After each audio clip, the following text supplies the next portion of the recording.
सभी मसीही भाई बहनों को प्रभु यीशु मसीह के नाम से जय मसीह की। बाइबल लिविंग होप में आपका स्वागत है।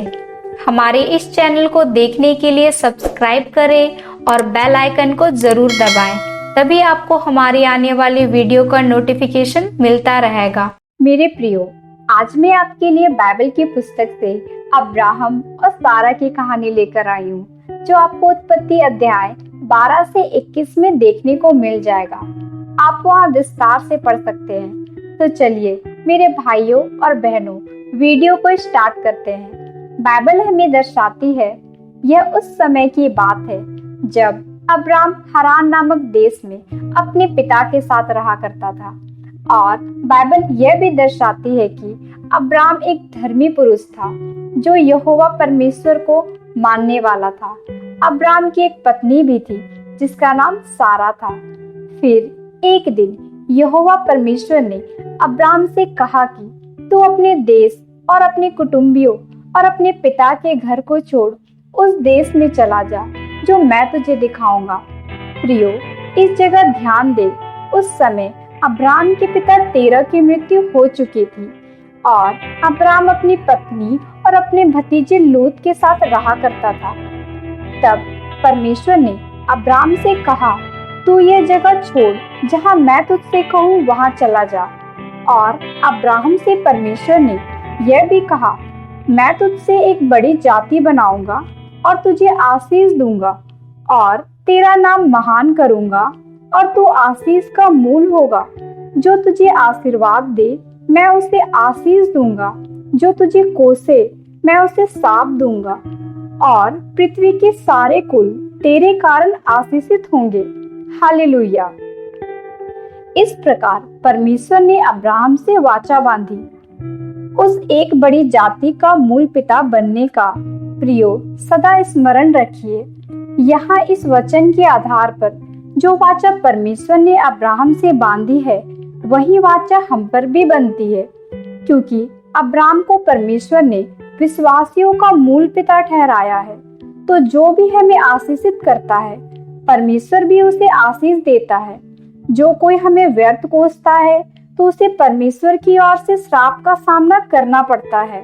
तब हम आगे देखते हैं। परमेश्वर के इस वचन के अनुसार अब्राहम अपनी पत्नी सारा और भतीजे लूत के साथ हरान देश को छोड़ कनान देश जाने को निकला। उस समय अब्राहम की उम्र 75 वर्ष की थी और उनके कोई संतान न थे। तब उस देश में जाते हुए अब्राहम सेकेम में, जहाँ मोरे का बांज वृक्ष था, के पास पहुंचा। तब यहोवा परमेश्वर ने अब्राहम को दर्शन देकर कहा, यह देश मैं तेरे वंश को दूंगा। यह बात परमेश्वर ने अब्राहम से तब कही जब वो निसंतान था। तो प्रियो, परमेश्वर की बातें सुनकर अब्राहम ने बिल्कुल भी यह नहीं सोचा कि मेरे तो कोई पुत्र नहीं, फिर यह देश मेरे वंश को कैसे मिल सकता है। परंतु प्रियो, अब्राहम ने यहोवा परमेश्वर के दर्शन पाकर उस पर विश्वास किया और उसी स्थान पर उसने एक बड़ी वेदी बनाई और वहीं पर उसने प्रार्थना भी किया। मेरे प्रियो, हर एक विश्वासियों के जीवन में भी बिल्कुल ऐसा ही होना चाहिए। जब परमेश्वर हमसे दर्शन में या वचन के माध्यम से बातें करते हैं, तब हमें उस पर यह कहकर संदेह नहीं करना चाहिए कि जीवन में कुछ दिख नहीं रहा, चारों ओर अंधेरा ही अंधेरा है, ये सब कैसे संभव होगी। वरन हमें उस दर्शन व वचन पर विश्वास करके उस विषय में परमेश्वर से प्रार्थना करनी चाहिए, जिस तरह अब्राहम ने विश्वास से भरकर किया, जबकि उस वक्त उसकी कोई संतान न थी। तत्पश्चात हम आगे देखते हैं कि उस देश में अकाल पड़ा। तब अब्राहम कनान देश को छोड़ मिस्र देश को चला गया और वहां परदेसी बनकर रहने लगा। तब मिस्र देश में अब्राहम और सारा पर कुछ विपत्ति पड़ने लगी। मिस्र के राजा फिरौन ने अब्राहम की पत्नी सारा की सुंदरता की चर्चा सुनी। तब सारा फिरौन के घर पहुंचाई गई। परंतु अब्राहम ने सारा से कहा था, जब मिस्री तुझसे पूछे तो तू अपने को मेरी बहन बताना, ना कि मेरी पत्नी, तब मैं तेरे कारण जीवित रह पाऊंगा। तब राजा फिरौन ने सारा को अपने पास रख लिया, पर यहोवा परमेश्वर ने सारा के कारण राजा फिरौन पर बड़ी बड़ी विपत्तियां डाली।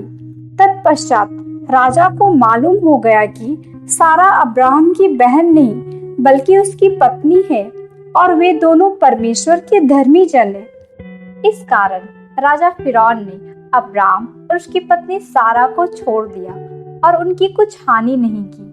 और अब्राम को राजा ने बहुत सारी दास दासियां, गाय बैल और भेड़ बकरियां भी भेंट में दी। उनकी दास दासियों में से एक हाजिरा नामक दासी थी, जो आगे चलकर अब्राम की दूसरी पत्नी बनी। मेरे प्रियो, हम यहाँ देखते हैं कि अब्राम के झूठ बोलने के बावजूद भी परमेश्वर अपने लोगों की, जिनसे परमेश्वर ने वाचा बांधी होती है, उनकी कोई हानि नहीं होने देता। उनको शत्रुओं से बचाता है और उनका आदर भी करवाता है। तब हम आगे देखते हैं कि अब्राम मिस्र को छोड़कर कनान देश के दक्षिण में रहने को चला गया। अब्राम तब भी एक धनी व्यक्ति था। तब उस बेतेल स्थान पर पहुंचा जहां उसने परमेश्वर यहोवा का दर्शन पाकर वेदी बनाई थी। वहां अब्राम ने परमेश्वर यहोवा से प्रार्थना की। यहाँ हम देखते हैं अब्राम परमेश्वर के वचन को लिए हुए, उन वादों को स्मरण करते हुए सदा परमेश्वर से प्रार्थना किया करता था।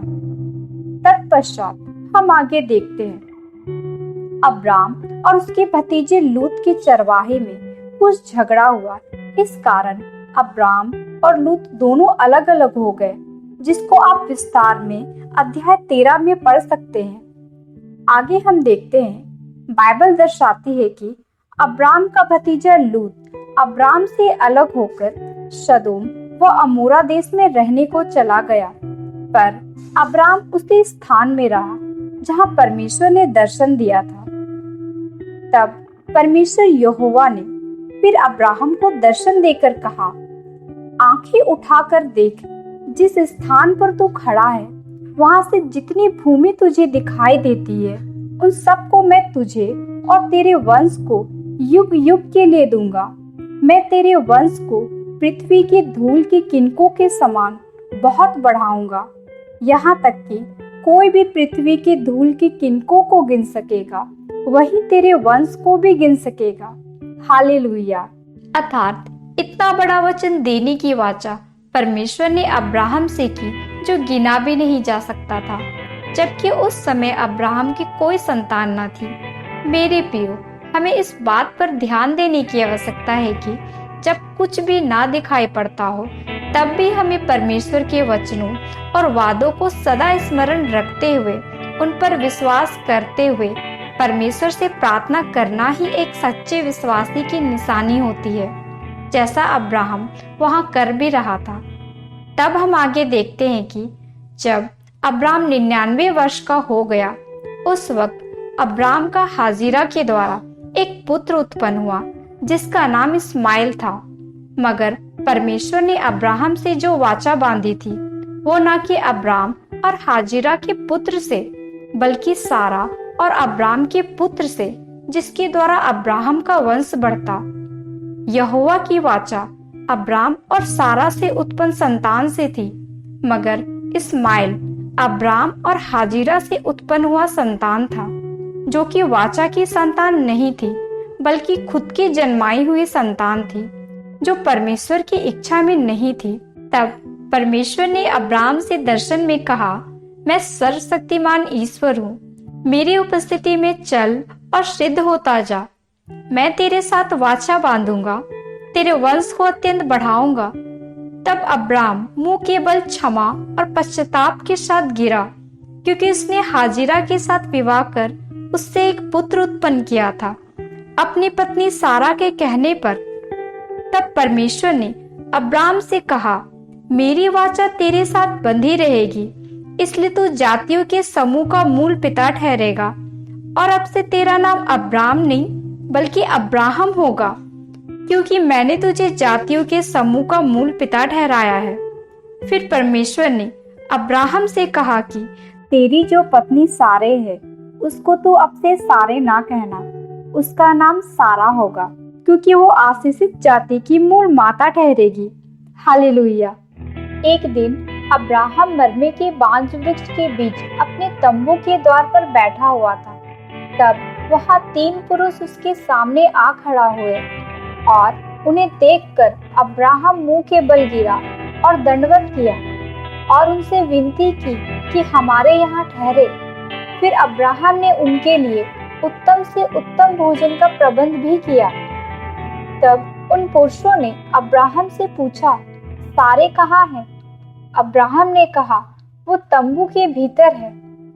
तब उन्होंने कहा, हम वसंत ऋतु में फिर से आएंगे और तेरी पत्नी सारे का एक पुत्र होगा। सारे ये बातें सुनकर तंबू के द्वार पर हंस पड़ी, क्योंकि उस समय सारे बहुत बूढ़ी हो चुकी थी और अब्राहम भी बूढ़ा हो चुका था। सारे का मासिक धर्म भी बंद हो चुका था, जिसके कारण अब बच्चे को जन्म देना असंभव हो चुका था।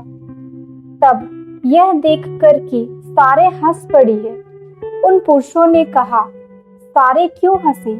क्या यहोवा के लिए कोई भी काम असंभव है? फिर उन्होंने कहा, नियत समय में अर्थात वसंत ऋतु में फिर से तेरे पास आऊंगा और सारे का एक पुत्र उत्पन्न होगा। अर्थात ऐसी बात वहां कही गई जो बिल्कुल असंभव जान पड़ती थी। इसलिए यह बात सारे सुनकर हंस पड़ी, क्योंकि सच में सारे बूढ़ी हो चुकी थी। जिस समय संतान उत्पन्न ना की जा सकती थी, उस समय सारे ये अद्भुत बातें को सुन रही थी। परंतु वहां परमेश्वर ने कहा, क्या कोई बात परमेश्वर के लिए कठिन है? तत्पश्चात वे पुरुष ये बातें कहकर वहां से चले गए। तब अपने नियत समय पर यहोवा परमेश्वर ने जैसा कहा था ठीक वैसा ही किया और सारे की सुधि ली। और परमेश्वर के वचनों के अनुसार सारे अब्राहम से गर्भवती हुई। और ठीक उसी नियत समय पर जो परमेश्वर ने बताया था, सारे के एक पुत्र उत्पन्न हुआ। और फिर अब्राहम ने उस पुत्र का नाम इसहाक रखा, क्योंकि परमेश्वर ने अब्राहम से कहा था कि निश्चय ही तेरी पत्नी सारे के द्वारा तुमसे एक पुत्र उत्पन्न होगा और तो उसका नाम इसहाक रखना।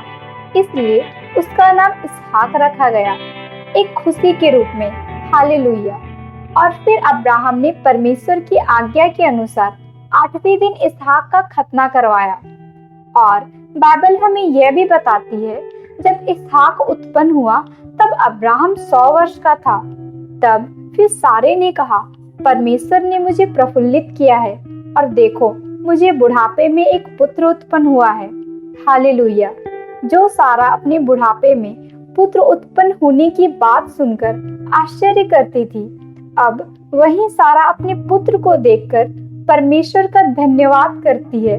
तो प्रियो, बिल्कुल ऐसा है हमारा परमेश्वर, असंभव को संभव करने वाला तथा निराशाओं को आशा में बदलने वाला, दुख को सुख में बदलने वाला, जैसे हम अब्राहम और सारा के जीवन में देख भी पा रहे हैं। जब उनको उस समय पुत्र उत्पन्न हुआ, जब स्त्री पुरुष संतान पैदा करने में उम्र से परे थे।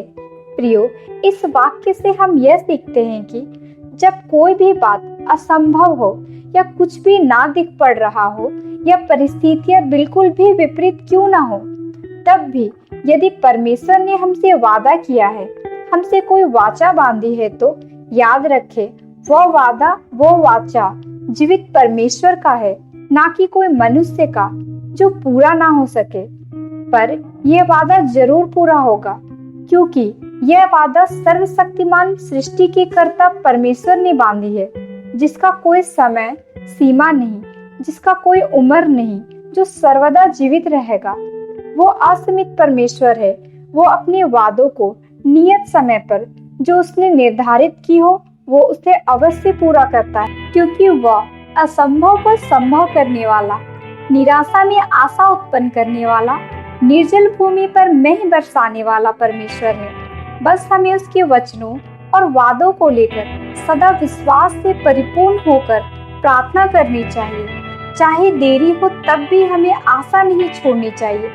जैसे अब्राहम ने हर स्थान पर प्रार्थना करना नहीं छोड़ा और उसके वचनों का आदर किया और परमेश्वर ने उसे एक बड़ी जाति का मूल पिता ठहराया।